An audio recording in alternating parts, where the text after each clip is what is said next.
A Criança, de Maria Montessori. Capítulo 3. Intervalo biológico. Ao tornar públicas suas descobertas relativas à segmentação da célula germinativa, Wolff demonstrou o processo da criação dos seres vivos e, ao mesmo tempo, legou-nos, através da observação direta, um aspecto vivo e suscetível da existência de diretrizes interiores no sentido de um padrão pré-estabelecido. Foi ele quem derrubou algumas ideias fisiológicas, como a de Leibniz e Spallanzani, sobre a preexistência do germe na forma completa do ser.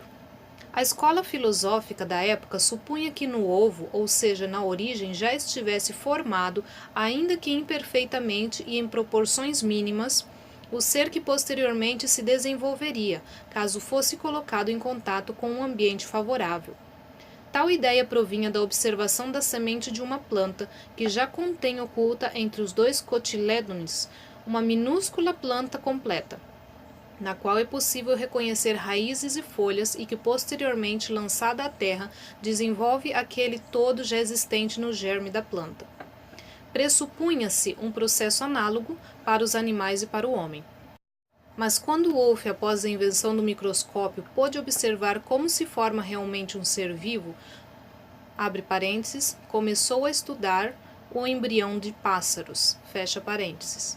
Constatou que a origem é uma simples célula germinativa, na qual o microscópio, justamente por proporcionar a possibilidade de observarmos o invisível, revelou não existir forma alguma. A célula germinativa, abre parênteses, que resulta da fusão de duas células, fecha parênteses, possui apenas a membrana, o protoplasma e o núcleo, como qualquer outra célula. Representa simplesmente a célula elementar em sua forma primitiva, sem qualquer tipo de diferenciação. Qualquer ser vivo, seja vegetal ou animal, provém de uma célula primitiva.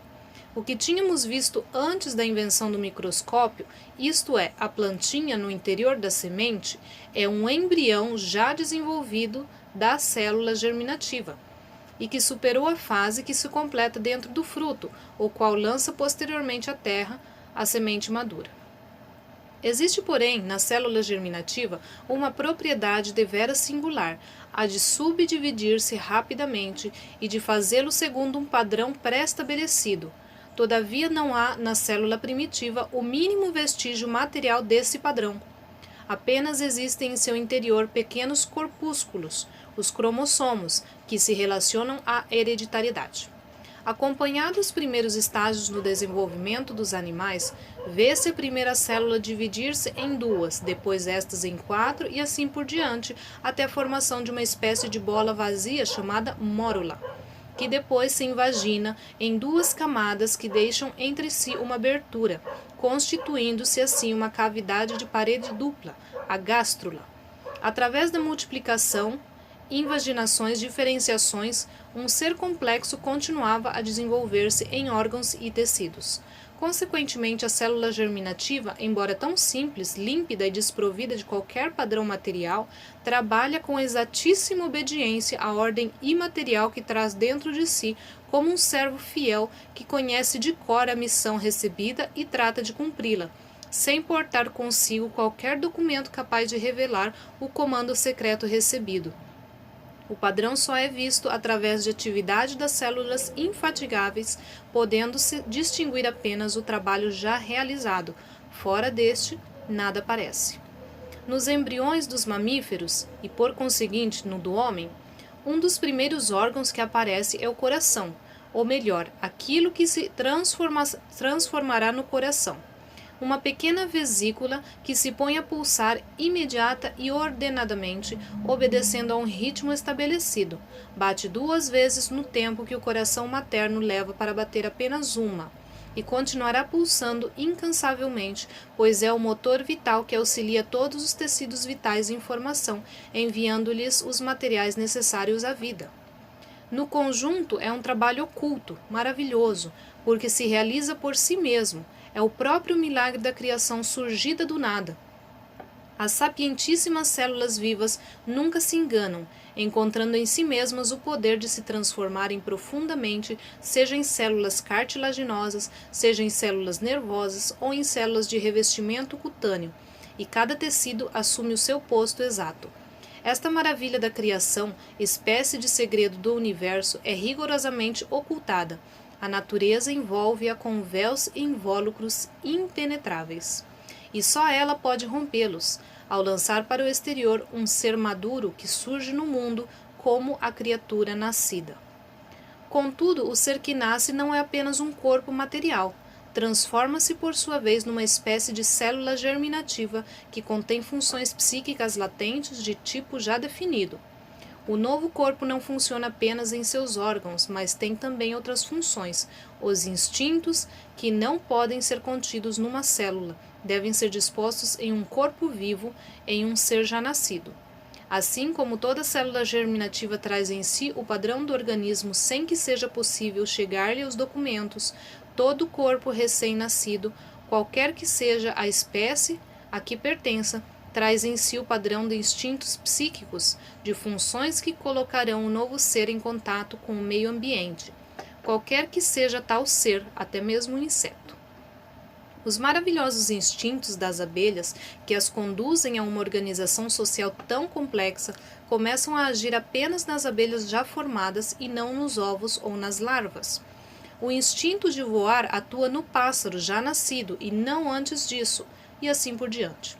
Com efeito, quando o ser novo é formado, torna-se sede de misteriosas orientações que darão lugar aos atos, às características, ao trabalho, ou seja, às funções no ambiente externo. O ambiente não deve proporcionar apenas os meios para a existência fisiológica, como também os requisitos necessários às tarefas que traz consigo todo ser animal, o qual dele recebe não só a exigência de viver, mas também de exercer uma função destinada a preservar o mundo e sua harmonia. Em consequência, o ambiente varia para cada ser de acordo com a sua espécie. O corpo possui exatamente a forma adequada e essa superfunção psíquica que deve passar a fazer parte da economia do universo. Nos animais, é evidente a existência de tais funções superiores, inerentes ao ser já nascido. Sabe-se que aquele mamífero recém-nascido será pacífico porque é um cordeiro, que aquele outro será feroz porque é um leão. Sabe-se que aquele inseto trabalhará incessantemente, segundo uma disciplina inalterável, porque é uma formiga, e que aquele outro nada fará senão cantar solitariamente porque é uma cigarra. Assim, a criança recém-nascida não é simplesmente um corpo pronto para funcionar, mas constitui um embrião espiritual que possui diretrizes psíquicas latentes. Seria absurdo pensar que logo o homem, caracterizado e distinto de todas as demais criaturas pela grandiosidade de sua vida psíquica, fosse o único a não ter um padrão de desenvolvimento psíquico. O espírito pode ser tão profundamente latente a ponto de não se manifestar como um instinto de animal, que já está pronto a revelar-se em suas ações estabelecidas. O fato de não ser movido por instintos orientações fixos e determinados como os animais é sinal de um fundo de liberdade de ação que requer uma elaboração especial, quase uma criação deixada a cargo do desenvolvimento de cada indivíduo e que é, portanto, imprevisível, muito mais delicada, difícil e oculta.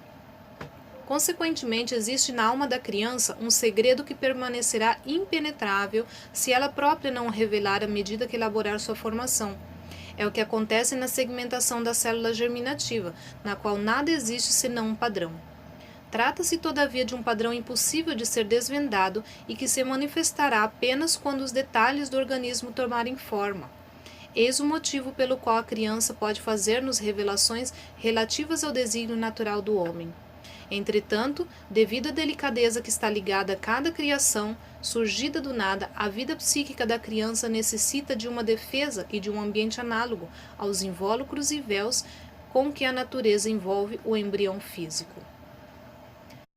E ouviu-se sobre a terra uma voz trêmula, nunca antes ouvida, saída de uma garganta que nunca antes vibrara. Falaram-me de um homem que vivia na mais profunda obscuridade. Seus olhos nunca tinham visto o mais leve clarão, como se ele estivesse no fundo de um abismo. Falaram-me de um homem que vivia no silêncio. Jamais lhe chegara ao ouvido um rumor, mesmo quase imperceptível. Ouvi falar de um homem que vivia o tempo todo literalmente imerso na água, uma água estranhamente morna, e que de repente foi lançado sobre o gelo. Ele inflou os pulmões que jamais haviam respirado. Em comparação, os tormentos de Tântalo seriam um brinquedo. E sobreviveu. O ar distendeu-lhe de uma só vez os pulmões encolhidos desde a origem. Então o homem gritou, e ouviu-se sobre a terra uma voz trêmula, nunca antes ouvida, saída de uma garganta que nunca antes vibrara. Tratava-se do homem que repousara. Quem será capaz de imaginar o que seja o repouso absoluto? O repouso de quem nem mesmo tem trabalho de comer, pois outros comem por ele, e permanece no abandono de suas fibras, porque outros tecidos vivos produzem o calor necessário à sua vida, e nem mesmo seus tecidos internos trabalham para defender-se das toxinas e bacilos, porque outros tecidos trabalham para ele. Seu único trabalho foi o do coração, que já batia antes que ele nascesse. Sim, enquanto ele ainda não existia, seu coração já pulsava, duplamente como pulsa qualquer outro coração. E sabia que era o coração de um homem. E agora é ele que avança e assume todos os trabalhos, ferido pela luz e pelo som, fatigado até as mais íntimas fibras do seu ser, emitindo forte grito: "Por que me abandonaste?" E esta é a primeira vez que o homem reflete em si o Cristo moribundo, o Cristo que ascende.